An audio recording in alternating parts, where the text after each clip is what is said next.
ایک شخص نیکی کا ارادہ ہے، فرض کیجئے ٹنوں نیکی کما لی اس نے. ایک شخص نیکی کی ارادہ کر رہا ہے، شاید صرف ایک سیر نیکی کمائی ہے. ہماری نگاہ ظاہر بین میں وہ ایک سیر بے حقیقت ہے ٹنوں کے مقابلے میں، لیکن ہو سکتا ہے کہ جو شاکلہ تھا اس کے اعتبار سے یہ ایک سیر جو ہے وہ بھی بہت بڑی اچیومنٹ. اس کے اندر رکاوٹیں اتنی تھی، اس کی جبلت کے اندر خامیاں اتنی تھی، اس کی سرشت کے اندر رکاوٹیں اتنی تھی.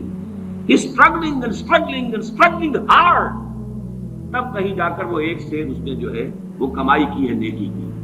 اور ایک وہ ہے کہ جس کی جبلت میں، جس کی سرشت میں، جس کی خلقت میں آسانیاں تھیں، موجود تھیں، وہ ٹنوں بھی لے گیا ہے. تو ہو سکتا ہے اللہ کی میزان میں وہ ایک سیر ٹنوں کے مقابلے میں زیادہ وزنی ہو.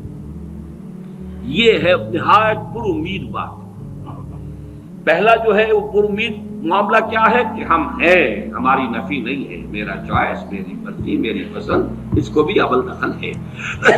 دوسرا، میری رسپانسبلٹی جو ہے اللہ کے ہاں وہ اس مقدار پر نہیں ہوگی، بلکہ میرے شاکلہ کے اعتبار سے مجھے ایسس کیا جائے.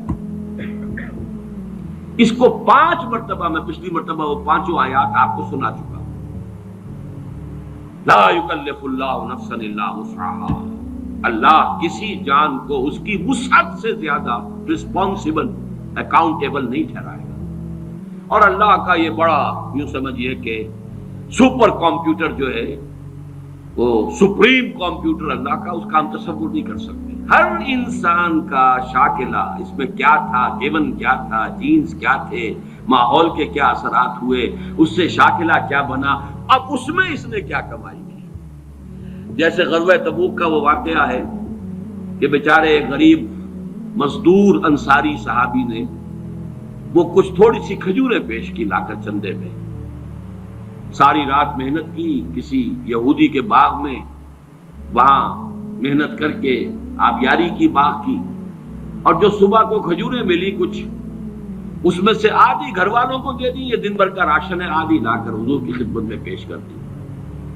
اب وہاں جو ایک بہت بڑا لگا ہوا تھا ایک انبار، ہر طرح کا ساز و سامان آ رہا ہے.